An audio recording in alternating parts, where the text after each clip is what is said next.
Hello people, today we are going to learn about initiating process group, project management processes, which is identify stakeholder. This is the second processes or out of two processes in the initiating process group.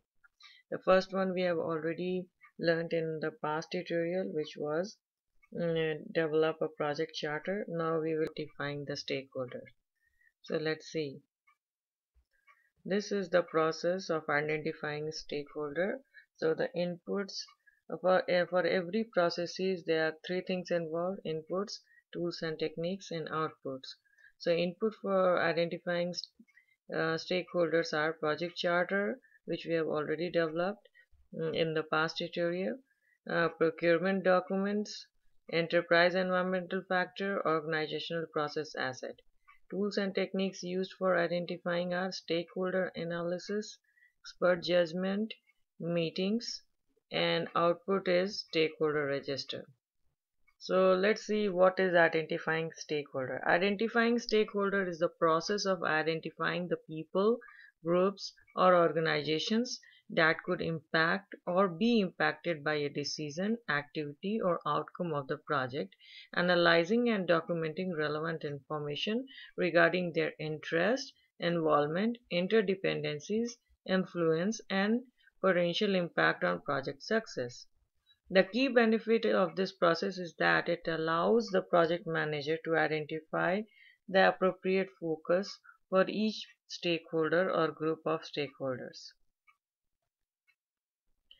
So the first input for the identify stakeholder is project charter. How to develop project charter we have already learned in past tutorials. So let's learn briefly what is project charter. The project charter can provide information about internal and external parties related with the project and affected by the result or execution of the project, such as project sponsor, customer, team members, groups, and department participating in project, and other people or organizations affected by the project. Second input is procurement document. If a project is the result of procurement activity or is based on an established contract, the parties in that contract are key project stakeholder. Other relevant parties such as suppliers should be considered as a part of project stakeholder list. Uh, Other two inputs are enterprise environmental factor and organizational process asset. We have already seen this detail in the past. If you want, you can go back to my channel and find the tutorial on EEF and OPA. So let's see briefly. The EEF that can influence the identify stakeholder process include, but are not limited to, organization culture and structure, governmental or industry standard, example regulation, product standard, and global, regional, or local trends and practices or habits. The OPA that can influence identify stakeholder process include, but are not limited to, stakeholder register templates, lesson learned from previous project and or phases, stakeholder registers from previous projects. So we have to take all these things in the account to identify stakeholder. Project charter, procurement document, EEF, and OPA. These four are the input to identify stakeholders. Now let's see about tools and techniques used. The first tool and technique used is the stakeholder analysis. Stakeholder analysis is a technique of systematically gathering and analyzing quantitatively and qualitative information to determine whose interest should be taken into account throughout the project. So the keyword is interest and expectation. It identifies the interest, expectation, and influence of the stakeholder and relates them to the purpose of project. It also helps to identify stakeholder relationship with the project and with other stakeholders that can be leveraged to build coalition and potential partnership to enhance project's chance of success, along with stakeholder relationship that need to be influenced differently at different stages of the project or phase.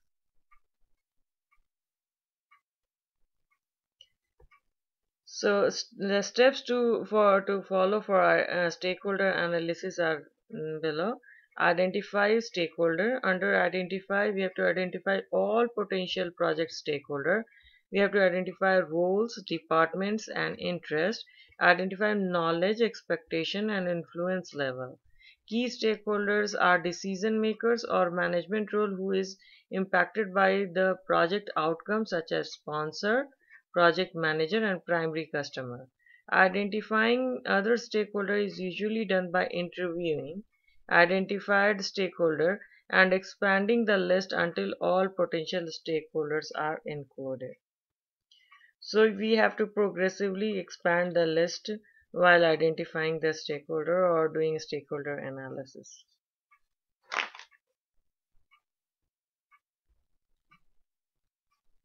Analyzing impact.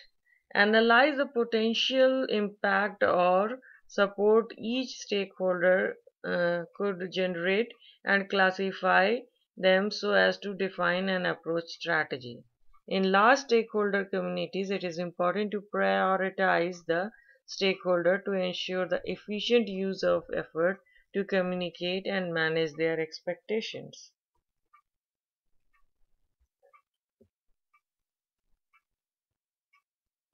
So in case of analyzing impact, we have to make a certain chart to classify the stakeholder. So these are the different classification. The first is power versus interest grid. This grouping of the stakeholder is based on their level of authority, which is power, and their level of concern regarding the outcome of the project. So authority or power versus concern or interest regarding the project outcome. The second grid can be power versus influence grid. This is based on grouping the stakeholder based on the authority or power versus their active involvement, that is influence in the project. The third method is influence versus impact grid.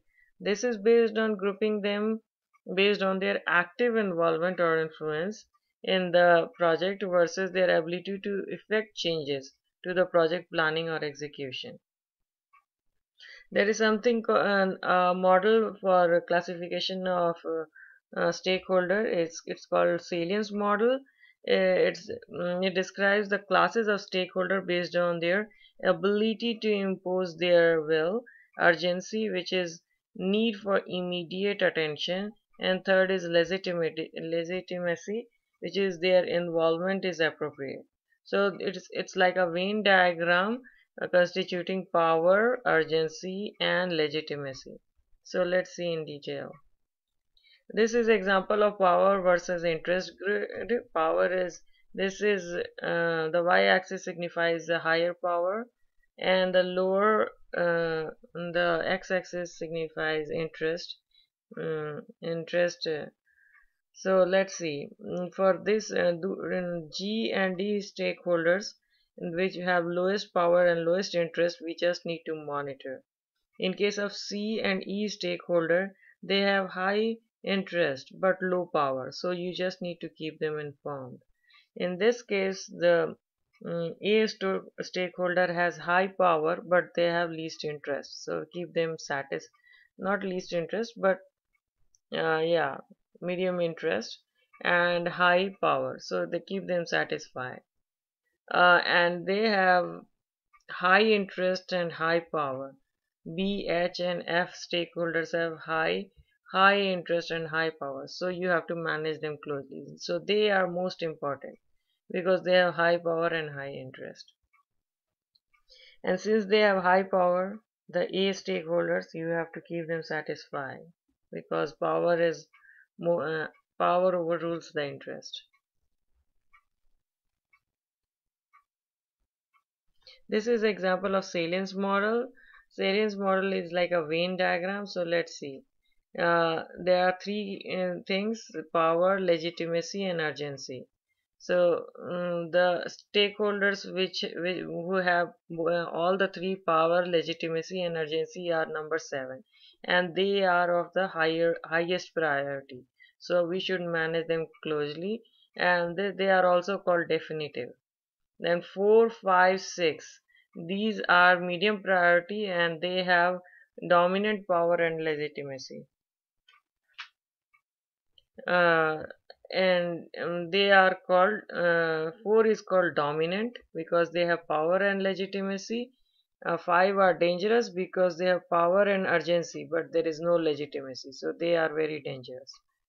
In case of six, they have urgency and legitimacy but no power, so they are kind of dependent.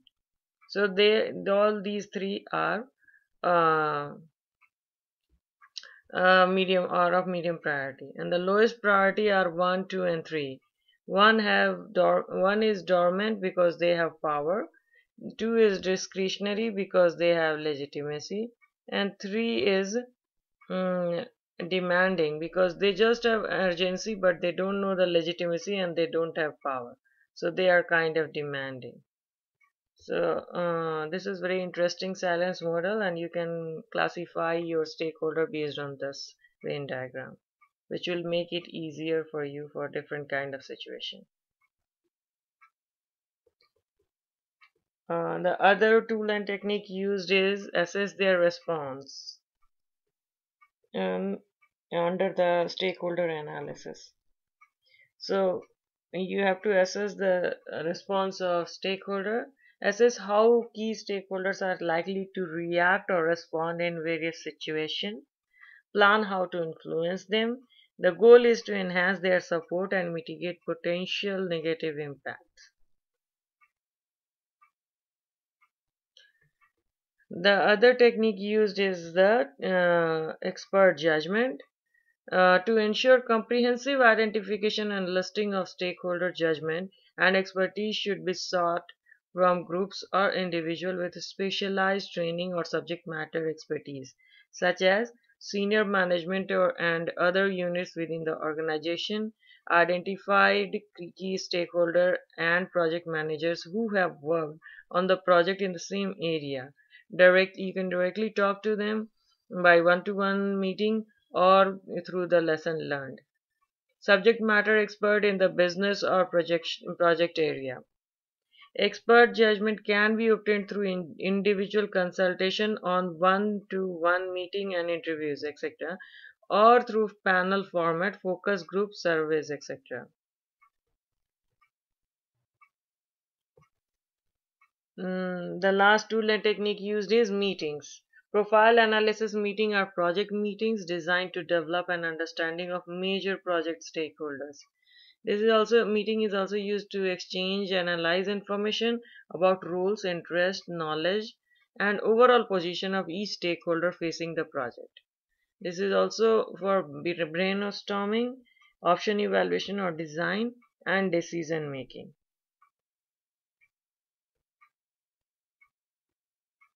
The output of identified stakeholder is stakeholder register.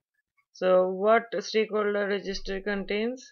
Identification information, assessment information, and stakeholder qualification. The acronym to remember is IAS: identification, assessment, and classification. So let's see. In case of identification, name, organizational position, location, role of project, and contact information is given. In case of assessment, major requirement, main expectation, potential influence in the project, phase in the life cycle with the most interest is given. And in case of stakeholder classification, internal classification you have to do based on the internal or external stakeholder, supporter, neutral or register, etc. Stakeholder register should be consulted and updated on a regular basis as the stakeholder may change or a new one may be identified. So it's a continuous process. You need to identify the stakeholder throughout the project. You need to progressively elaborate the list throughout the project life cycle. So, guys, I hope you got some idea on the identify stakeholder. So, let's repeat once again. The inputs are project charter, procurement document, EEF, and OPA. Tools and techniques used are expert judgment, stakeholder analysis, meetings, etc. And the Output is obviously stakeholder register. So once again, identify stakeholder means identifying all the people and groups and documents and document their interest, expectation, involvement, and their impact by and on the project. It should be begun early and should be ongoing throughout the project. And the strategy must be reviewed throughout the project. So guys, I hope you got some idea on this particular processes of the initiating process group, identify stakeholders. So subscribe to my channel or come back to my channel for more videos on PMP and other things. Thank you for watching.